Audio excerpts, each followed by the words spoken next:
Okay, so with deferred sentencing, you actually plead guilty, but instead of going to prison, you might decide to do a very rigorous outpatient or inpatient treatment, also counseling fines and different things to that nature. So from the time that you're arrested to the time that you are in holding to the time that you might go in front of the judge, during that process of being booked in, your money's processed, and all those different things. I think when you're at the detention cell block, you might get a phone call.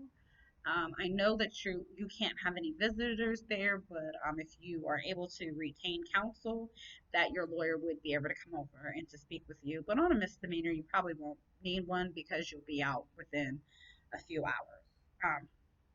So actually going over to Washington D.C. and being transported, go through, being strip searched and seeing medical, in medical in uh, when you see medical, they will test you if you're a female to see if you're pregnant, if you're a male for STDs, or X if you're on any medication. They will also test you for HIV upon entering into the facility. And check to see if you have any religious dietary restriction. And after that, you should see classification board. Right now, with the COVID 19, when you're first detained and brought into the facility, you're typically put into quarantine for the first 14 days before you hit general population. Uh, right now, with COVID, I think everybody's pretty much locked down like 23 and 1. Um, that's in county jails, that's in the feds, uh, is really just depending on what's going on at the individual jail. Most jails are locked down 23 and 1 right now. But typically, if you enter into DC jail population and you get your TB testing and everything is cleared after a certain amount of time, you move into general population.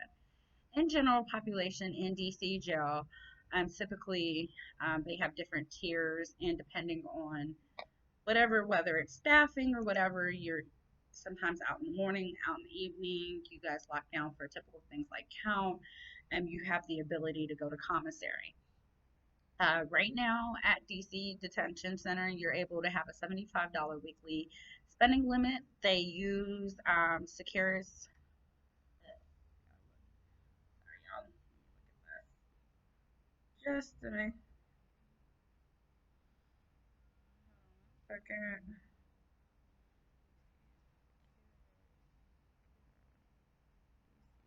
Chill. Packages. All right. So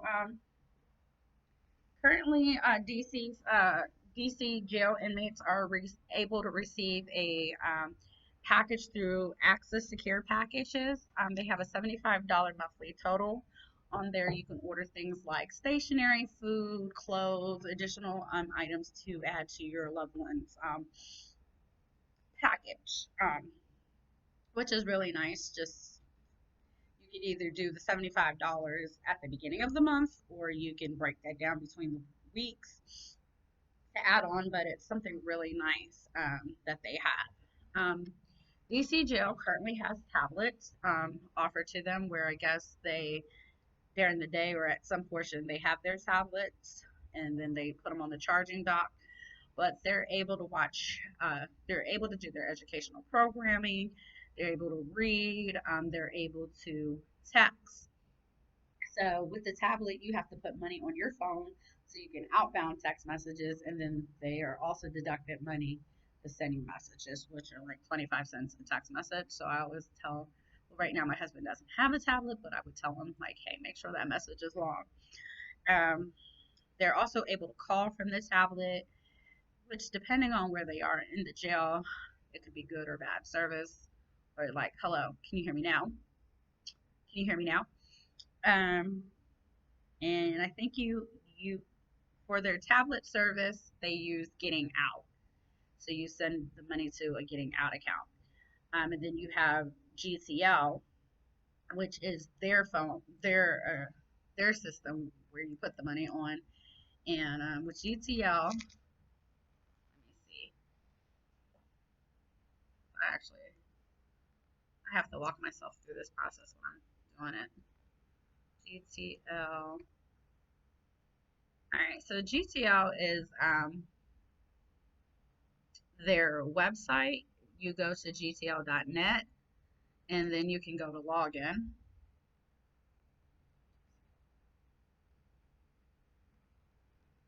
And oh, Connect Network. There we go. And with Connect Network,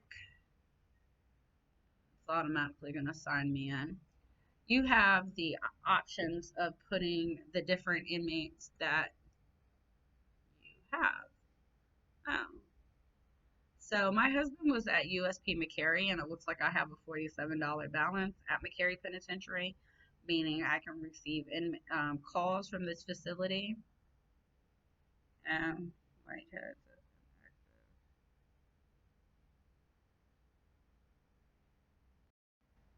Okay, so I'm back. Sorry about that. Um, I got so many freaking screens up. It's crazy. All right, here we go. So you're able to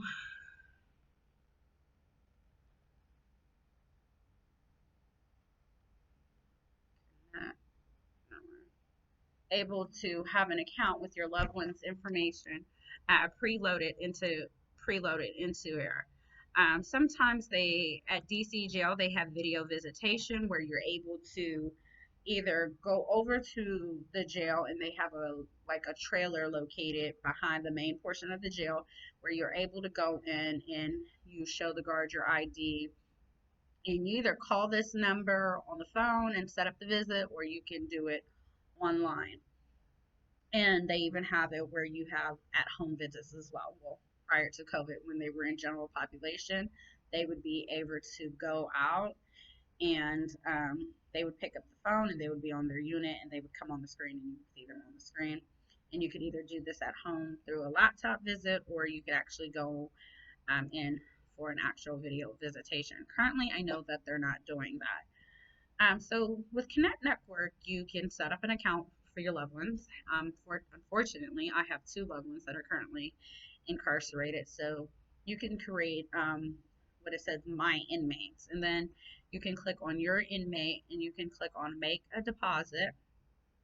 Now, the good thing about this is you can pick an amount that you want to send your loved one. And you can calculate the fees. Then it gives you the typical fee is about $5 to send money. And then you could either schedule this to happen monthly. You could either do this monthly, weekly, or however that you want the money to go into their account. You could just put money in their account where they can transfer money and they can call you prepaid, or you can go and set up an individual number. I used to put $100 on my phone for my husband to be able to call me, but now I just send him X amount of money. He puts a certain amount on the phone. It just kind of makes things a lot easier that way, and his money travels with him. So if like I ended up with a $50 balance when he left, he would have left with that money. So that's always the good thing. All right, so that's kind of them getting in there, going to commissary. Well, if they get in any trouble, you probably won't hear from them. Which saves you a ton of money because now if they lose their privileges, they'll typically lose things like visit, commissary, phone, stuff like that. And those are some of the sanctions that they give them.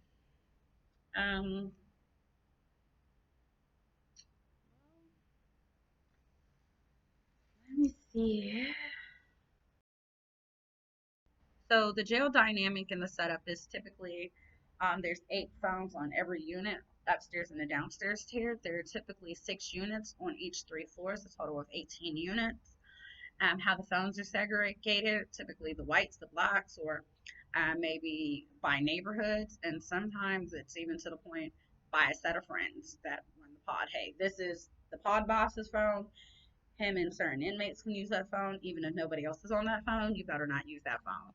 And that's just politics. And DC jail is typically segregated not by gangs but by neighborhoods. So if you grew up in Berry Farms, then you might be in one pod, or Lincoln Heights, one pod, because DC doesn't really do gangs. They do neighborhoods, and neighborhoods and are typically beefing with other neighborhoods, so they typically don't want to segregate you that way. Um,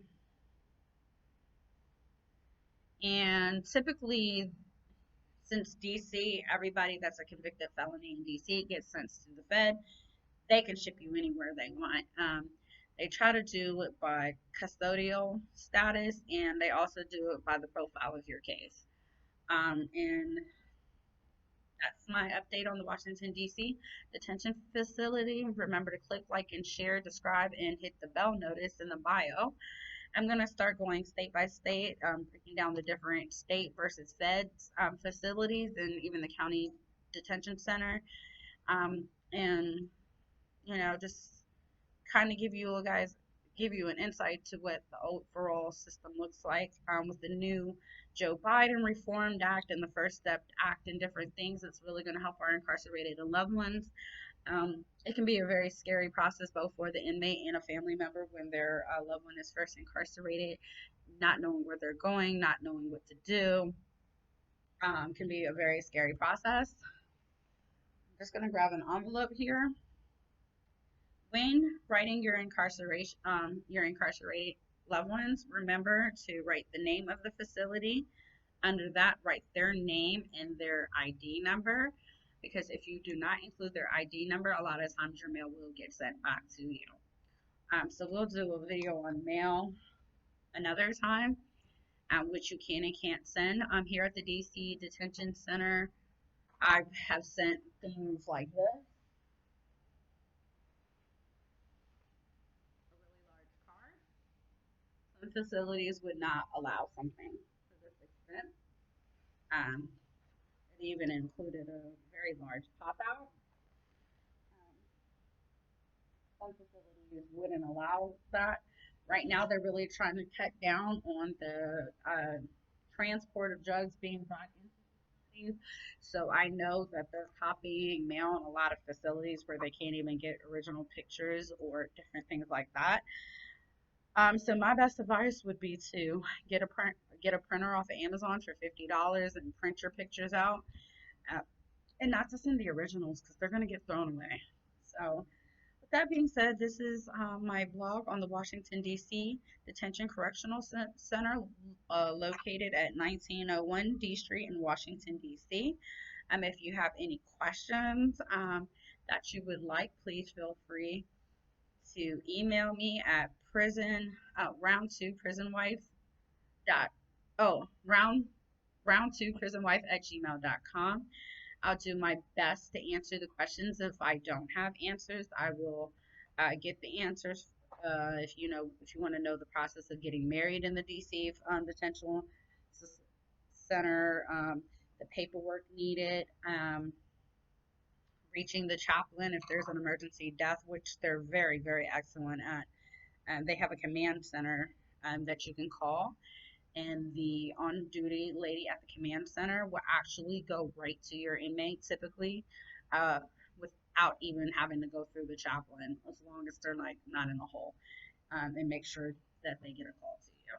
So I hope this information was really helpful. Please remember to click like, subscribe, share, and hit the bell notice. And thank you again for watching.